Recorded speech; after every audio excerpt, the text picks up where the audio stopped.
जय हिंद बच्चों, आप सभी का स्वागत है हमारे इस यूट्यूब चैनल पर। तो चलिए बच्चों, आज की वीडियो में आप लोगों को ग्राफीय विधि से रैखिक समीकरण युग्म को हल करना सिखाऊंगा, वो भी बिल्कुल आसान तरीकों के साथ। तो बच्चों, आप लोग वीडियो को शुरू से अंत तक देखिए, आपको बिल्कुल समझ में आ जाएगा। तो चलिए बच्चों, बिना विलंब के वीडियो को स्टार्ट करते हैं। बच्चों, मैं आप लोगों को जो विधि बताऊंगा ना, वो बिल्कुल आसान विधि होगी। तो बच्चों, आप लोगों को ठीक इसी प्रकार से क्वेश्चन दिया रहेगा और बोलेगा कि इसको ग्राफीय विधि से हल कीजिए तथा इसका ग्राफ भी खींचिए। तो आपको बिल्कुल आसान तरीकों से समझाएंगे बच्चों, जो कि आप लोग पहले कभी नहीं देखे होंगे। तो यहाँ पर देखिए बच्चों, जो हमारा दो समीकरण दिया हुआ है, सबसे पहले समीकरण को अलग अलग कर लेते हैं। तो यहाँ पर देखिए बच्चों, हमारा समीकरण पहला क्या दिया हुआ है, तो यक्स प्लस 3y और बराबर 6 दिया हुआ है। ठीक है बच्चों, ये हमारा समीकरण एक हो गया। और यहाँ पर जो दूसरा समीकरण दिया हुआ है हमारा 2x और -3y और बराबर कितना दिया है बच्चों, तो 12 दिया है। हमारा कितना दिया है, समीकरण 2 दिया है बच्चों। तो यहाँ पर आप ध्यान से देखिए, नहीं तो आपको नहीं समझ में आएगा। तो आपको बिल्कुल आसान तरीकों से 100% समझाने का कोशिश करेंगे बच्चों। तो यहाँ पर देखिए, हमारा जो दिया हुआ है ना, इन दोनों यानी कि दोनों समीकरण के नीचे ना बच्चों एक बॉक्स बनाएंगे। तो चलिए बच्चों, यहाँ पर एक बॉक्स बना लेते हैं, क्योंकि ग्राफ खींचने के लिए हम लोगों को दो मानों की आवश्यकता होगी। यानी कि हर एक समीकरण का दो बिंदु हमको चाहिए, तभी हम क्या करेंगे, ग्राफ को खींच पाएंगे। तो यहाँ पर देखिए बच्चों, इस तरह से बॉक्स बना लेंगे। और यहाँ पर देखिए, बॉक्स बनाने के बाद इसको 3 भागों में विभाजित करेंगे। और यहाँ पर जो होगा ना बच्चों, यहाँ पर हमारा यक्स होगा और यहाँ पर क्या होगा बच्चों, वाई होगा। इसी तरह से बच्चों, यहाँ पर भी एक बॉक्स बना लेंगे। ये हमारा जो होगा ना, ये दूसरे समीकरण के लिए होगा। और जो हमारा पहला बॉक्स बना है, पहले समीकरण के लिए बना है। ठीक है बच्चों, तो यहाँ पर देखिए, इसको भी हम लोग क्या करेंगे, 3 भागों में विभाजित करेंगे, क्योंकि हमको ग्राफ खींचने के लिए दो बिंदु की आवश्यकता होती है। तो यहाँ पर हमारा हो जाएगा यक्स और यहाँ पर हो जाएगा बच्चों हमारा वाई। ठीक है, अब यहाँ पर देखिए बच्चों, हम यक्स वाला में क्या रख लेते हैं, एक बार यक्स वाला में 0 रखते हैं। और यहाँ पर देखिए, इसके तीखा में यानी कि यहाँ पर रखेंगे वाई वाला में एक बार 0। ठीक है बच्चों, अब यहाँ पर देखिए, दूसरे समीकरण में भी क्या करेंगे, यहाँ पर 0 रख देंगे यक्स के सामने यहाँ पर। और वाई वाला में यहाँ पर लास्ट में क्या रख देंगे, 0 रख देंगे। यहाँ पर देखिए बच्चों, हम लोग को क्या हुआ है, पता चल गया है। यानी कि यहाँ पर हम लोग को यक्स का मान 0 है और वाई का मान 0 है, लेकिन यहाँ पर हमको वाई का मान पता करना है। ठीक है, तो यहाँ पर देखिए बच्चों, हम लोग क्या करेंगे, अब थोड़ा ध्यान से समझिएगा। ठीक है, अब यहाँ पर समीकरण एक में जब यहाँ पर हम रफ कर रहे हैं, थोड़ा ध्यान से आप समझिए। तो यहाँ पर देखिए, यक्स का मान जब 0 रखेंगे तो यक्स के जगह पर कितना हो जाएगा बच्चों, 0 हो जाएगा और प्लस 3y। ठीक है, अब यहाँ पर हमारा कितना है, 6 है, तो 6 लिख देंगे। अब यहाँ पर देखिए, 0 में 3y जोड़ेंगे तो कोई फर्क नहीं पड़ेगा, यहाँ पर हमारा 3y ही हो जाएगा। ठीक है, यहाँ पर बराबर में 6 है तो 6 लिख देंगे। अब यहाँ पर देखिए, 3 और y के बीच में किस चीज का रिश्ता है, तो गुणा का। जब उधर भेजेंगे तो बच्चों हमारा किस चीज में बदल जाएगा, भाग में। तो y बराबर कितना हो जाएगा बच्चों, तो 6 बटा में कितना हो जाएगा, 3। जब कटाएंगे तो कितना बार में कटेगा, 2। तो यहाँ पर देखिए बच्चों, जो हमारा y का मान हो जाएगा ना, कितना हो जाएगा, यहाँ पर 2 हो जाएगा। ठीक है, अब यहाँ पर y का तो मान हमको पता चल गया। अब यहाँ पर देखिए बच्चों, क्या करेंगे, एक बार y का मान 0 ले लिए हैं। ठीक है, जब एक बार y का मान 0 लिए हैं तो यहाँ पर y के जगह पर हम 0 रख देंगे। तो यहाँ पर चलिए, y के जगह पर 0 रखते हैं। तो यहाँ पर x प्लस 3 गुणे वाई का मान कितना हो जाएगा, 0 हो जाएगा, बराबर 6 है तो 6 लिख देंगे। अब यहाँ पर देखिए, 0 में जब 3 का गुणा करेंगे तो बच्चों 0 बना देगा। तो यहाँ पर हमारा जो x का मान हो जाएगा, कितना हो जाएगा, 6 हो जाएगा। तो यहाँ पर हमारा कितना हो जाएगा, 6 हो जाएगा। कहने का मतलब कि बच्चों, यहाँ पर देखिए, पहले समीकरण से हमको दो बिंदु मिल गए हैं। यानी कि x का मान 0 मिला है, y का मान 2 मिला है। यहाँ पर x का मान 6 मिला है, y का मान 0 मिला है। ठीक है, अब यहाँ पर देखिए बच्चों, हम लोग क्या किए हैं कि यहाँ पर एक बार x का मान 0 ले लिए हैं और y का मान 0 ले लिए हैं। ठीक है, आप बिल्कुल इसी तरह से बनाइएगा, आपका बिल्कुल 100% सही हो जाएगा। और बच्चों, इस मतलब ये क्वेश्चन जो है ना, आपके बिहार बोर्ड में हर एक साल 5 नंबर का पूछा जाता है। तो आपको बिल्कुल 100% समझ में आना चाहिए। तो यहाँ पर देखिए बच्चों, हम लोग क्या किए हैं कि यहाँ पर x का मान 0 लिए हैं, तो y का मान हमको निकालना है। तो यहाँ पर चलिए, मैं आप लोगों को रफ करके दिखाता हूँ। तो यहाँ पर देखिए बच्चों, हमारा समीकरण क्या है, x का मान 0, तो यहाँ पर 2x है, तो 2 गुणे कितना हो जाएगा, 0, माइनस कितना है, 3y। तो यहाँ पर 3y लिख देंगे, बराबर 12 है तो बराबर 12।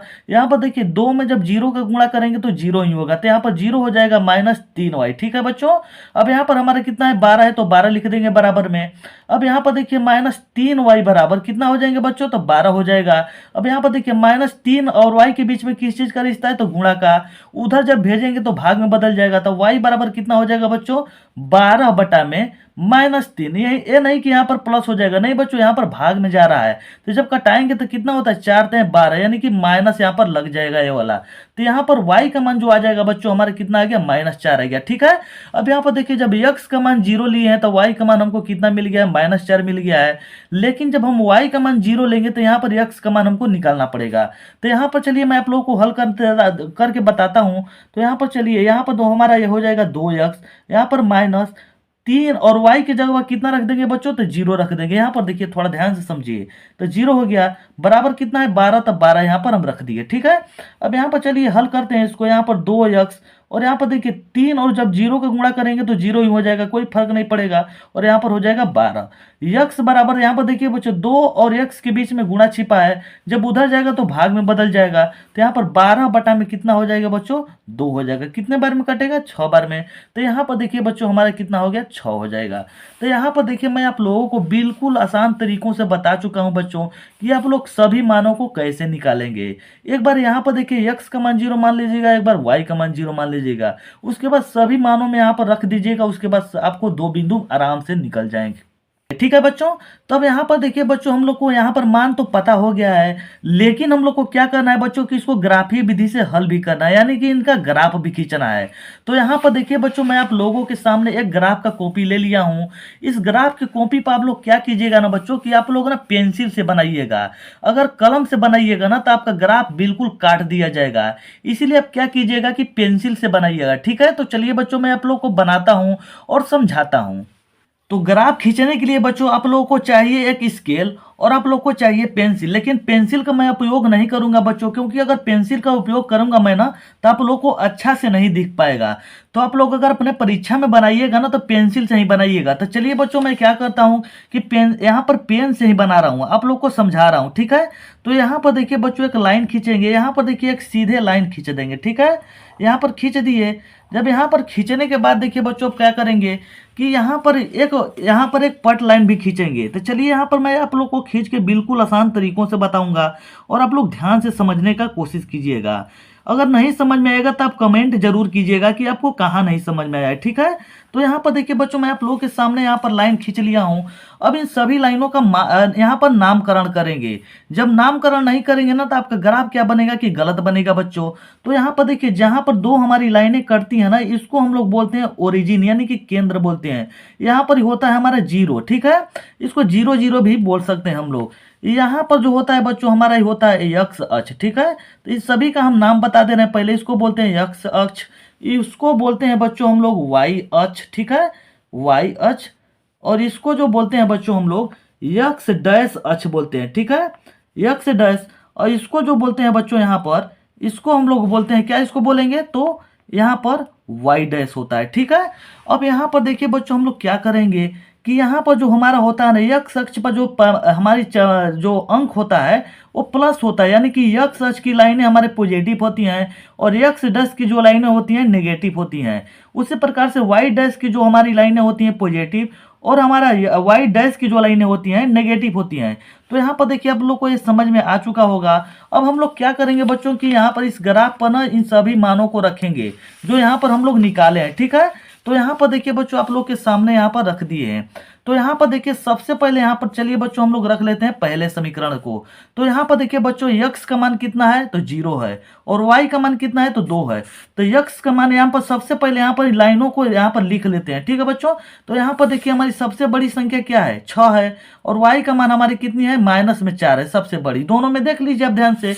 तो यहाँ पर चलिए लिख लेते हैं सबसे पहले। तो यहाँ पर हमारा हो जाएगा 1 2 3 4 5 6। ठीक है बच्चों, यहां पर जो होगा हमारी पॉजिटिव होगी 1 2 3 4 5 6। ठीक है, लेकिन इधर जो हमारा x डैश पर होगा ना वो नेगेटिव संख्या होती है। यहां पर -1 -2 -3 -4 -5 -6, और y डैश पर भी जो संख्या हमारी होती है ना माइनस के रूप का ही होती है। ठीक है, तो यहां पर हो जाएंगी हमारी -1 -2 -3 -4 -5। आप चाहें तो इसको आगे भी बढ़ा सकते हैं, लेकिन हमारी जो सबसे बड़ी संख्या है ना वाई अक्ष पर, यहाँ पर देखिए माइनस में ही 4 दिया हुआ है।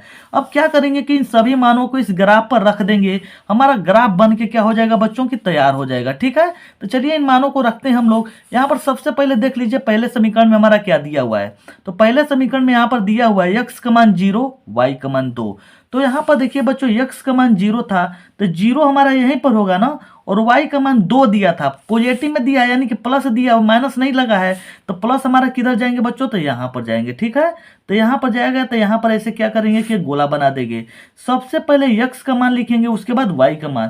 तो x का मान यहाँ पर 0 था बच्चों, और y का मान 2 था, तो यहाँ पर हम लिख दिए। ठीक है, अब यहाँ पर देखिए बच्चों, यहाँ पर पुनः क्या करेंगे, यहाँ पर देखिए x का मान 6 है, y का मान 0 है। ठीक है, तो x का मान 6 प्लस है और y का मान 0 है, तो x का मान 6 यहाँ पर होगा बच्चों की इधर होगा, तो यहाँ पर होगा, इधर माइनस होता है तो यहाँ पर हमारा प्लस होता है। x का मान 6 और y का मान 0 यहीं पर होगा इसी लाइन पर, तो x का मान 6 हो गया और y का मान हमारा 0 हो गया। अब यहाँ पर क्या करेंगे बच्चों की इन लाइनों को हम क्या करेंगे, यहाँ पर जो बिंदु हमको 2 को मिला है, इन दोनों बिंदुओं को क्या करेंगे कि मिला देंगे। ठीक है, आप पेंसिल से बनाइएगा, ठीक है बच्चों, नहीं तो आपका ग्राफ क्या कर दिया जाएगा कि गलत कर दिया जाएगा। तो यहाँ पर देखिए बच्चों मैं क्या किया हूँ कि मिला दिया हूँ। यहाँ पर मिलाने के बाद जो समीकरण हमारा है ना, उस समीकरण का यहाँ पर नाम लिख देंगे। तो हमारा समीकरण क्या है, x प्लस 3y बराबर 6। तो यहाँ पर लिख देंगे x प्लस 3y और बराबर 6। ठीक है बच्चों, यहाँ पर देखिए पहले समीकरण का हमारा ग्राफ यहाँ पर खिंचा चुका है। उसी प्रकार से यहाँ पर देखिए बच्चों हम लोग दूसरे समीकरण का भी ग्राफ खींचेंगे। तो दूसरे समीकरण में सबसे पहले x का मान 0 है, y का मान -4 है। ठीक है, तो यहाँ पर देखिए बच्चों x का मान कितना था हमारा 0 और y का मान कितना था बच्चों -4। तो x का मान 0 यहीं पर आएगा और y का मान यहाँ पर -4, तो यहाँ पर आएगा बच्चों, तो यहाँ पर हो जाएगा। ठीक है, तो x का मान हमारा क्या था 0 और y का मान कितना था बच्चों, तो 4, तो यहाँ पर 0 4 लिख दिए। ठीक है, अब उसके बाद देखिए बच्चों हम लोग को यहाँ पर दूसरा मान क्या है, x का मान 6 और y का मान 0। तो x का मान 6 y का मान 0 यहीं पर आएगा बच्चों, यानी कि दोनों बिंदु हमारा कहाँ आएगा, यहीं पर आएगा। ठीक है, तो यहीं पर चाहे तो एक बार आप इस मान को लिख सकते हैं, और नहीं तो क्या कीजिए कि इसी मान को क्या कीजिए कि मिला दीजिए। तो यहाँ पर चलिए लिखने की कोई आवश्यकता नहीं है, पहले से ही लिख दिया गया है।